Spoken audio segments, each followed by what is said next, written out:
Hi, welcome to Garland Talks. Today we're going to talk about how to order and set up garlands on arches. Today I'm going to start out with one of the garland combinations that's on our Sweet and Simple, which is our most economical garland packages to purchase. It is cedar, cocculus, myrtle, and plumosus. I absolutely love this combination for archwork because of the movement that the plumosus, the cedar, and the cocculus provide. Now, when I order garlands for arches, a lot of people ask, how should I work the footage? I like to order mine in 3 different pieces, and in a minute we'll show you kind of how I put those up. But when you order one single piece for a garland, your direction has to be going one way. So if I go this direction on one side and I stay in one piece, then I'm gonna be this direction on the other side. And I like a little better, more consistent flow. So I'll order a piece to cover the top, and I'll either order 2 pieces for each leg. I also order a little extra footage because I like to have the options to either wrap it around the base or clip the extra foliage and add 2 different gaps or spaces that I need. One of the biggest questions we get when it comes to how to hang garlands is what's the proper mechanics? I will always tell you that personal preference is up for grabs. So don't feel like just because I prefer one way or the other, you need to try to kind of move everybody on your staff a different direction. I think a lot of it has to do with what you're used to and taught initially, but I would recommend exploring all techniques. Bind wire is a perfectly acceptable way to hang garlands. My issue with bind wire is because it's so thin, it does get lost in the greenery sometimes when you have pre-attached it, getting ready to do a set. So it's not quite as easy to find. I also have an issue if it gets wet, then sometimes that bind wire will rip or tear. If you use bind wire, I highly recommend wrapping multiple times around a unit. So if I was going to address this, I would do 4 or 5 rounds around the arch itself, tying at each instance. That way, in case it rained or anything else happened, if one breaks, you've got several more layers to go before the bind wire gives way. My personal favorite is good old trusty zip ties. They tend to be easier to work with. You can chain them together for any length. So we're gonna set the bind wire down. What I do like to pre-do before I get on site to an event, because you know, a lot of times we've only got an hour or 2 to get the entire event set, is I like to string them together. I will look at what mechanically I need to accomplish before deciding how many to string together, but it's at minimum generally 3. Oftentimes I'll do a 4th, just depending on how deep I need to get around. That way, when I get up there, I've got one hand on the garland, and I can simply put this last end through and tighten it however tight I need. So my first step is going to be attaching that center piece of the arch. That way I can kind of set the flow and the fluffiness. Now, even though most garlands are designed all the way around, unless you specifically ask for a one-sided garland, there's always going to be that side that just looks a little fuller. Maybe the twist or the curves turn just right for you. So I do like to kind of lay my garland out flat, decide which side I'm going up with, and then that's kind of how I approach where I put it on. So then I'm gonna start with the center, and as you can see, I've got my prepared zip ties. I also have my handy dandy pouch. You need some sort of thing that comes up the ladder with you, because you don't ever wanna have to get in a situation where you're going up and down the ladder constantly.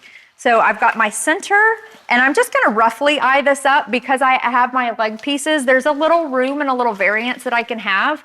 I'm going to do 2 attachments in the center. I'm not gonna go dead middle. I'm gonna go just to the right and just to the left.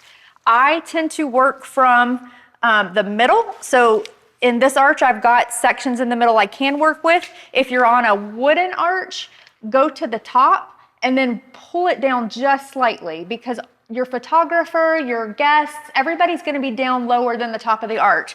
So you never wanna stop up here and let that curvature happen backwards. You wanna kind of let it hang and fall downwards on your design. So I'm going to look for my correct end here, and I'm just gonna slip it around.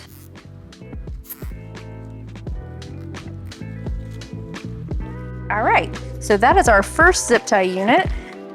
I've got my other one kind of slipping out, ready to go.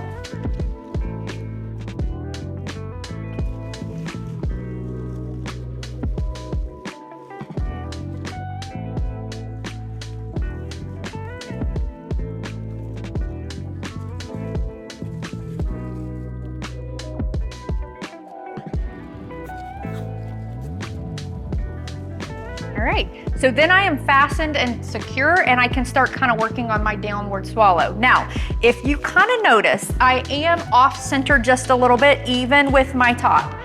I'm preparing for what is very popular still today, that good left hand accent and the lower right hand accent. So that's kind of how I just chose to layer this garland in, because I know where my foam's gonna be eventually. You can even it out if you have no floral accents, but that's totally up to you and kind of what your finished product's gonna look like. So I'm gonna hop down off the ladder. After I cut my tails, even though they're black, they are visible. So just make sure you clip any long tails that's hanging out so you can't see them in pictures. And then we'll get the rest secured.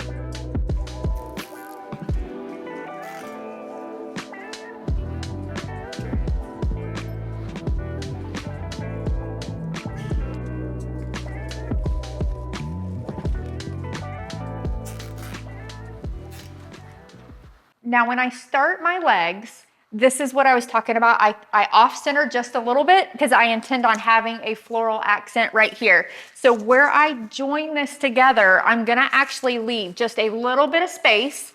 I'm planning to use an Igloo Grand.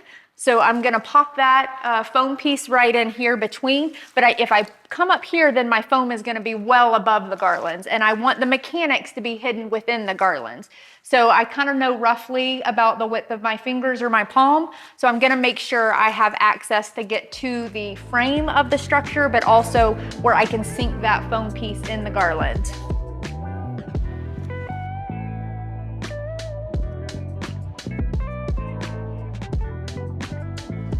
If you ever feel it sagging away from you just a little bit more, then I tend to walk around the back and I'll go back in through that same zip tie and re-secure it directly to the closest point. Okay, and I've still maintained my gap. Now the bottom is fairly easy because that's hanging straight forward. I do because, you know, we're in Florida, so we do get storms occasionally. I do like to secure it at one more place, but this isn't a structural secure. This is more just an aesthetic secure. And then I'll decide what to do with our tails.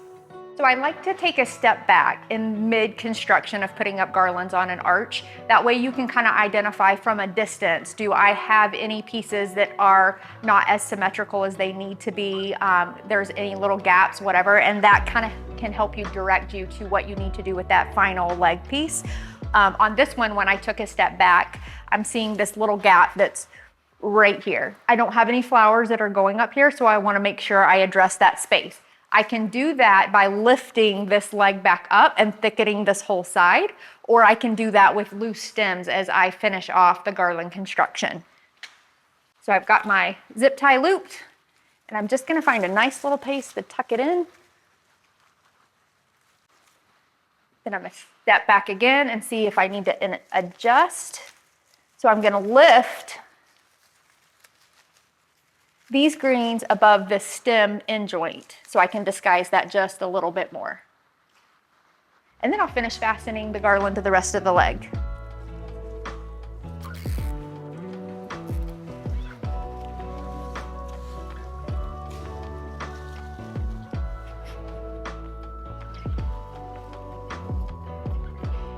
So now we're going to address the extra footage that I left myself on the legs. I'm gonna show you kind of how that you can just wrap around and secure to the base so it's kind of nice and puddled at the bottom of it. And then I'm gonna show you how to clip this one if I wanted to thicken up that vertical leg of the arch. So in garlands, you'll always kind of find joints where our wrapping was secured. That's what you're looking for, so you can cut a little bit more easily. So I still have enough to kind of finish that leg off, and then I'm gonna secure this right about here. Now for the petals, we want to decide whether we want it to swag in or out, or if we just purely want to be a little bit thicker at the bottom. So I actually want this one just to be a little bit thicker at the bottom. So I'm going to fold in just a little bit, still cover that, and then I'm going to use a loose zip tie where I'm not pulling it all the way back to the arch, but I am just securing it so it doesn't go any further. So we're gonna fill in this space right here, because again, this is right above where my floral accent's gonna be. So I wanna make sure I've got some greenery flaring to kind of highlight that focal point.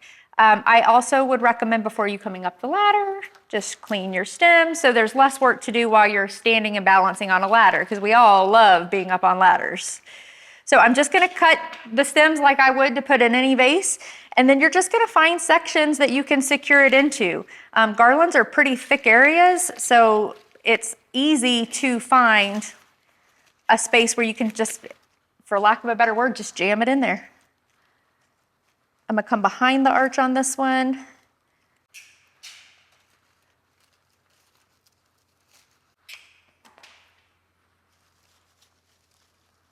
All right, so I don't wanna do this one too much overboard until I attach my floral and my flowers section to here, and then I can finish it off with any additional stems, either going directly into the foam or just continuing to insert greens around the garland.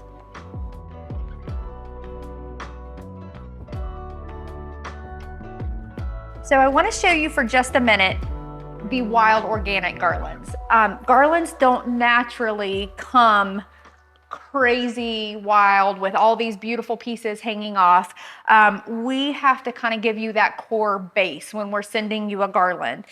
So if you want to extend and make this a thicker, more airy, organic kind of grown arch display, that's when you're going to take your extra pieces and extend outwards. So I've just added some of the cocculus pieces. I do it to the inside and the outside. I'm a little thinner or closer to the garland on the inside because that is kind of where your couple will be standing, and a little further out on the outside. But I'm going to take this beautiful Carolina sapphire and we're going to do the same, and you're just feeling until you find that little secure spot. You can slip that green through, and then I can extend and provide a little bit more movement into these spaces.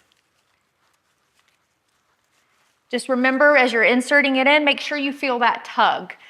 So you know you've got pieces that will kind of stand in. From here, I can go as wild and crazy as I want to go.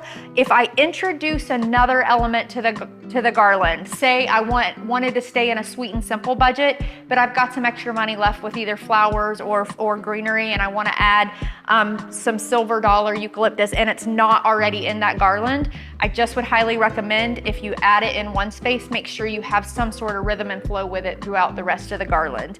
But otherwise, you can choose greens that you have already in the garland, order yourself a few bunches extra. If you're doing centerpieces, fantastic, because you'll have extra anyway. Just add it throughout the garland, and you can extend whether it's forward dimension, side dimension, and create as wild of a garland as you like.